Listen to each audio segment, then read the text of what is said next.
Assalamualaikum warahmatullahi wabarakatuh. Perkenalkan, nama saya Indriani. Saya dari Prodi Pendidikan Agama Islam kelas PAI 5D. Saya membuat video ini guna untuk memenuhi tugas mata kuliah pembelajaran sejarah kebudayaan Islam. Di sini saya menggunakan materi yang berjudul Kondisi Masyarakat Mekah Sebelum Datangnya Islam. Peradaban bangsa Arab. Sebelum peradaban Islam memecah di tengah-tengah masyarakat Arab, bangsa Arab sebenarnya telah mengenal kehidupan politik, ekonomi, bahasa, seni, dan penggunaan metode berpikir meskipun saat itu masih sederhana. Masyarakat Arab sebelum mengenal Islam telah mengenal adanya sosial ekonomi, sosial politik, dan ilmu pengetahuan, di mana yang pertama yaitu sosial ekonomi.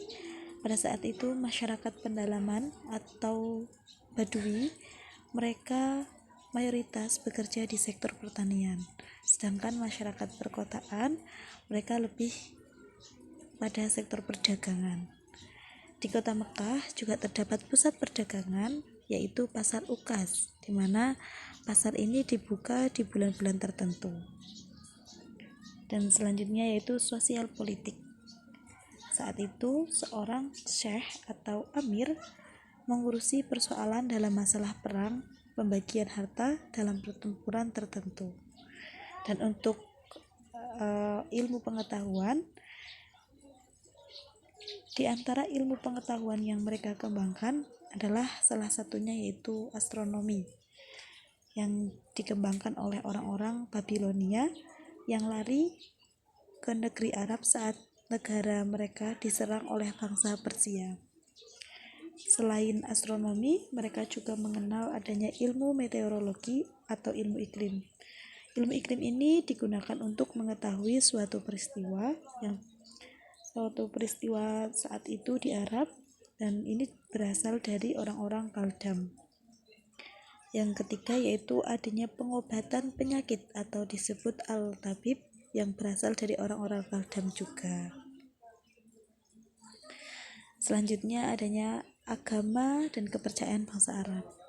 Dalam cerita para nabi, sudah ada beberapa nabi yang diturunkan di negeri Arab, di antaranya yaitu Nabi Ibrahim.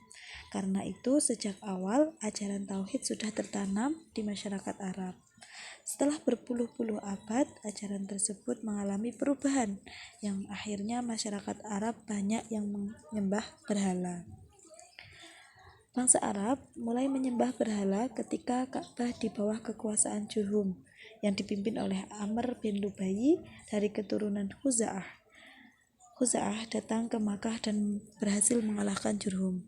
Kemudian Amr bin Lubai ini meletakkan berhala besar bernama Hubal yang terbuat dari batu ajud merah yang berbentuk orang yang ditempatkan di sisi-sisi Ka'bah.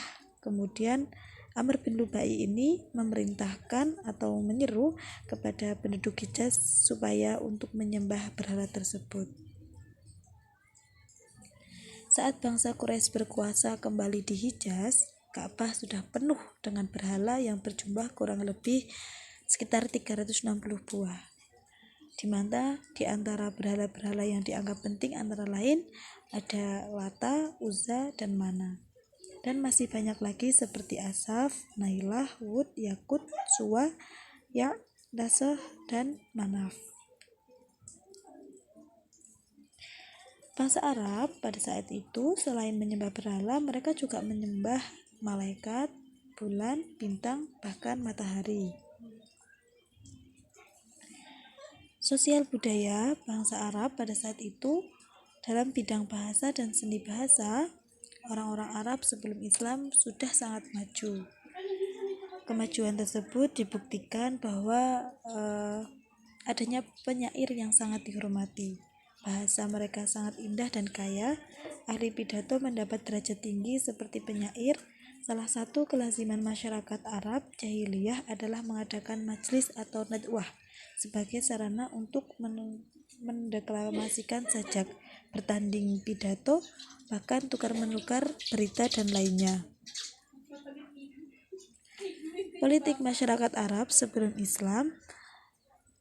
Masyarakat kota tinggal di kota perniagaan Arab, sedangkan masyarakat pedalaman mereka bertempat tinggal saat mereka mengembara dari satu tempat ke tempat yang lainnya. Adapun beberapa kerajaan di daerah Arab pada saat itu, yang pertama ada Kerajaan Kindah pada tahun 480 sampai 529 Masehi. Kerajaan Ma'in dan Kerajaan Kota Utban pada tahun 1200 sebelum Masehi sampai 700 sebelum Masehi. Kerajaan Sabah pada tahun 955 sebelum Masehi sampai 115 Masehi. Adapun kerajaan lainnya yaitu Kerajaan Himyar, Kerajaan Hiroh, Kerajaan Khosan, dan Hijaz. Kota terpenting di Hijaz pada saat itu yaitu adalah Mekah, tempat Mekah berada saat ini. Dan perlu kita ketahui pada abad 5 Masehi, suku Quraisy merebut kekuasaan Mekah dan Ka'bah dari Muza'ah. Mekah mengalami kemajuan di bawah kekuasaan Quraisy. Untuk mengurus Makkah dan mengamankan Makkah, suku Quraisy mendirikan semacam seperti pemerintahan. Suku Quraisy juga mengatur urusan yang berkenaan dengan Ka'bah. Dengan dibuktikan adanya pembagian 10 jabatan kepada kabilah dari suku Quraisy. Yang pertama yaitu ada hijabah, yaitu pemegang kunci Ka'bah. Yang kedua Sikoyah, pengatur air mata Zamzam. Yang ketiga Diyat, kekuasaan hakim sipil dan kriminal. Yang keempat Sifaroh, kuasa usaha negara atau duta. Yang kelima Liwa, jabatan ketentaraan. Yang keenam Rifadoh, pengurus pajak bagi fakir miskin. Yang ketujuh Nadwah, jabatan ketua dewan. Yang kedelapan Hazinah, jabatan administrasi keuangan. Yang kesembilan Haimah, pengurus balai musyawarah. Yang kesepuluh Aslim, penjaga panah peramal atau untuk mengetahui pendapat para dewa-dewa. Demikian materi singkat dari saya, semoga bermanfaat. Terima kasih telah mendengarkan materi dari saya, semoga bermanfaat. Assalamualaikum warahmatullahi wabarakatuh.